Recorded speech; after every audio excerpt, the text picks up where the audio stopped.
Assalamualaikum warahmatullahi wabarakatuh. Selamat pagi. Terima kasih telah menyimak video ini. Untuk hari ini kita membahas mengenai ANOVA dan juga post hoc test serta fungsinya dari kedua jenis pengujian ini. Ketika kita melakukan penelitian atau biasanya memecahkan permasalahan melalui rancangan percobaan, seringkali kita akan disodorkan solusi, yaitu untuk menggunakan tabel analisis ragam atau sidik ragam atau ANOVA atau ANARA atau biasa disebut sebagai analysis of variance. Keempat istilah ini sama dan sebenarnya bermuara pada satu pengujian gitu ya, yaitu namanya di sini kita mengistilahkannya sebagai uji ANOVA. Nah, ANOVA ini sebenarnya apa sih gitu? ANOVA adalah kendaraan bagi kita untuk menguji perbedaan pada dua kelompok secara keseluruhan.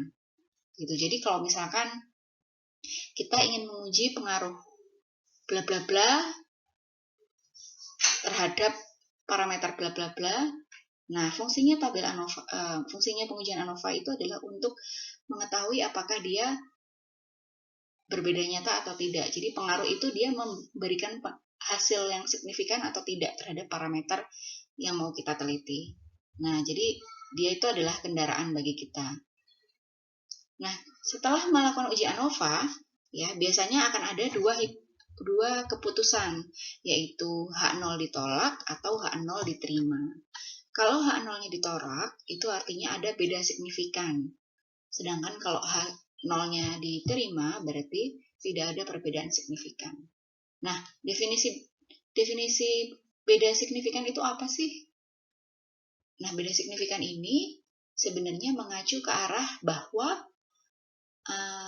si faktor yang kamu teliti itu, si faktor A gitu misalnya, itu ternyata ada pengaruhnya loh signifikan terhadap parameter B yang diteliti gitu.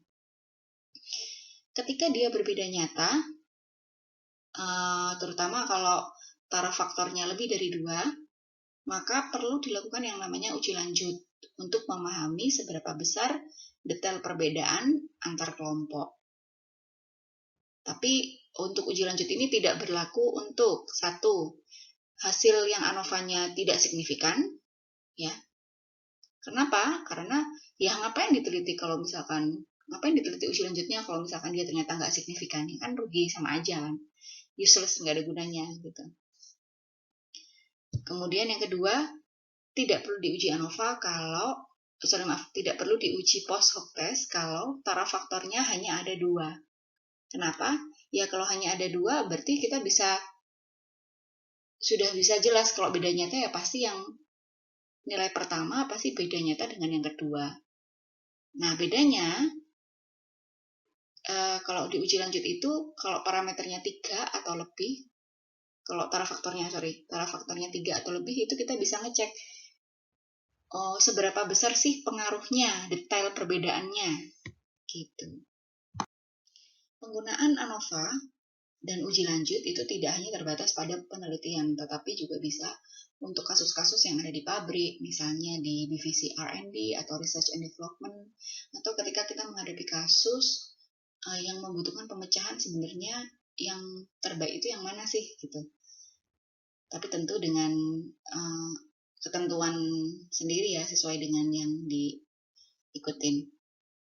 Jadi misalkan contohnya kita punya 3 produk nugget dengan formulasi yang berbeda, yaitu nugget 1, nugget 2, dan nugget 3. Nah, misalkan ada si pembuat nugget ini dia memasukkan wortel ke dalam nugget dengan konsentrasi yang berbeda atau beratnya beda.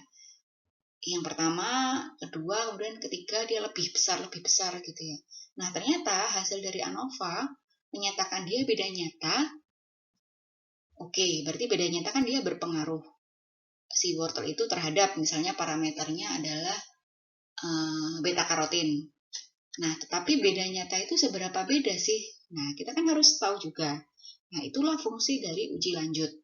Kalau uji lanjut itu dilakukan, misalkan hasilnya ternyata produk nugget 1 itu berbeda dengan 2 berbeda dengan 3. otomatis yang dipilih adalah kalau goalnya adalah kita milih vitamin atau beta karotin yang paling tinggi, kita pilihnya nomor 3. Tapi beda, kalau uji lanjutnya itu ternyata yang nugget 1 itu dia huruf A misalkan. Nah, nugget 2 dan 3 dia hurufnya B. Jadi kalau hurufnya berbeda, dia berarti beda nyata. Kalau kasusnya seperti itu, maka si pembuat nugget bisa jadi akan mengambil produk nugget yang kedua. Kenapa? Karena produk nugget kedua dan ketiga itu tidak beda nyata. Dan produsen akan cenderung mengambil opsi yang lebih untung secara ekonomi. Fungsinya itu, paham ya?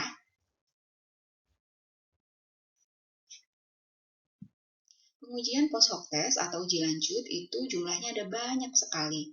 Ada 18 kalau misalkan di SPSS dan SAS mungkin ya. Jadi untuk pengujian ANOVA umumnya dilakukannya menggunakan software agar kita tidak berhitung secara manual. Tapi karena di mata kuliah ini kita harus belajar manual ya, kita harus start dari awal agar tahu perhitungannya itu dari mana gitu ya.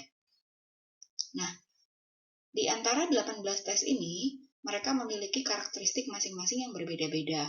Tapi di sini yang akan saya jelaskan hanya yang penting-penting saja, yang umum dilakukan atau umum digunakan oleh orang-orang. Terlebih karena masing-masing ini dia memiliki syarat untuk data itu dapat dilakukan pengujian gitu. Kalau dalam prodi teknologi pangan, kita biasanya menggunakan 3 macam pengujian, tapi tergantung apa yang mau diteliti. Ini umumnya untuk penelitian biasanya ada 3. Yang pertama adalah uji BNT atau beda nyata terkecil, atau biasa disebut juga Fisher LSD. Kemudian yang kedua adalah beda nyata jamak atau BNJ, disebut juga uji Tukey ya, bukan Turki ya. Mirip-mirip tapi Tukey. Jadi si penemunya itu namanya Tukey. Kemudian yang ketiga adalah uji DMRT atau Duncan Multiple Range Test atau DMRT.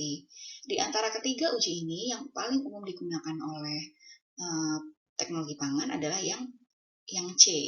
Gitu. Tapi tetap kita harus bahas satu-satu ya, apa kelemahan dan kelebihan dari masing-masing uji yang 3 ini.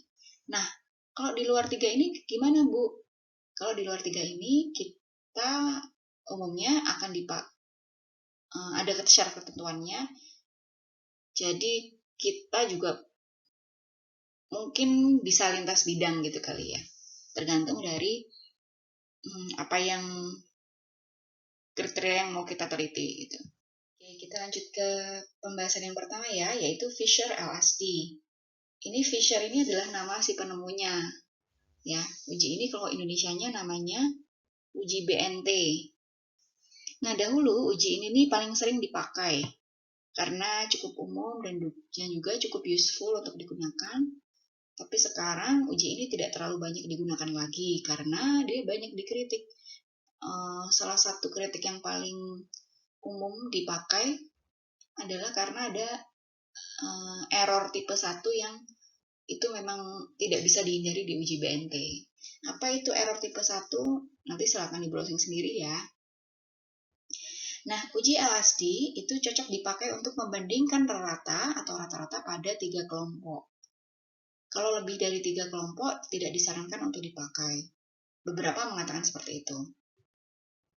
Kemudian, basic dari nilai BNT itu prinsipnya adalah dua populasi memiliki rata-rata yang berbeda kalau selisih antara rata-rata contoh lebih besar dari nilai BNT-nya. Jadi dia ada formulanya. Seperti ini ya formulanya ya. Kedua adalah uji Tukey atau disebut juga Tukey post hoc atau uji BNJ di Indonesianya. Jadi uji Tukey, Tukey ini adalah nama penemunya, bukan Turki ya. Jadi Tukey adalah uji yang paling populer dan paling sering dipakai. Kemudian dia akurat dalam mempertahankan level alfa selama memenuhi asumsi atau kriteria. Nah, level alfa ini apa sih? Jadi level alfa ini adalah kita tahu yang alfa yang sering kita pakai 0,05 gitu ya, atau 95% itu menjadi concern pada pelaksanaan uji post hoc, karena setiap uji post hoc itu memiliki kekurangan, yaitu pada range tertentu atau antara faktor sekian tertentu gitu jumlahnya, dia bisa saja melebihi alfa dari 0,05 itu atau alfa yang diinginkan gitu. Jadi tidak precise lagi. Itu concernnya. Tetapi Tuki dianggap cukup akurat dalam hal ini, asalkan memenuhi kriteria. Jadi kriterianya adalah 1, variansinya harus homogen, 2, data berdistribusi normal, dan 3 adalah independen.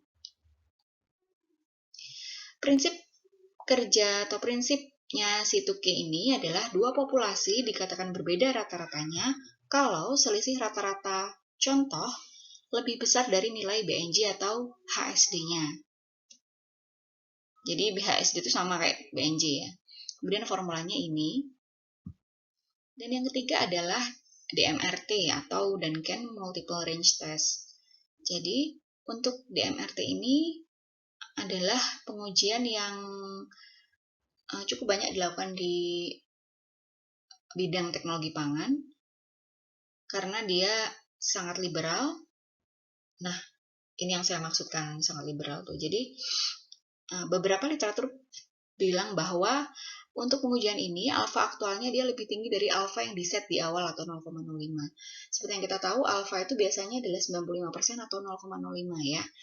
Nah, karena dia sangat liberal maka alfa aktualnya itu bisa lebih tinggi daripada 0,05. Artinya dia tidak terlalu precise lagi gitu. Sehingga menurut beberapa literatur dia tidak disarankan untuk dipakai jika lebih dari 3 kelompok. Kemudian cara melakukan dari uji DMRT ini adalah prinsipnya adalah perbandingan terhadap nilai rata-rata perlakuan hanya menggunakan satu nilai pembanding. Sedangkan uji DMRT nilai pembandingnya sebanyak P-1 atau tergantung banyaknya perlakuan. Nanti ini kita bahas lebih lanjut ya, sebenarnya maksudnya apa sih gitu, karena dia cukup berbeda dengan uji BNT maupun uji BNJ untuk perhitungannya. Untuk formulanya seperti ini. Jadi cukup itu dulu dari saya untuk materi yang uji lanjut atau uji post hoc. Selanjutnya kita bisa melihat dari studi kasus untuk menghitung uji lanjutnya. Terima kasih. Wassalamualaikum warahmatullahi wabarakatuh.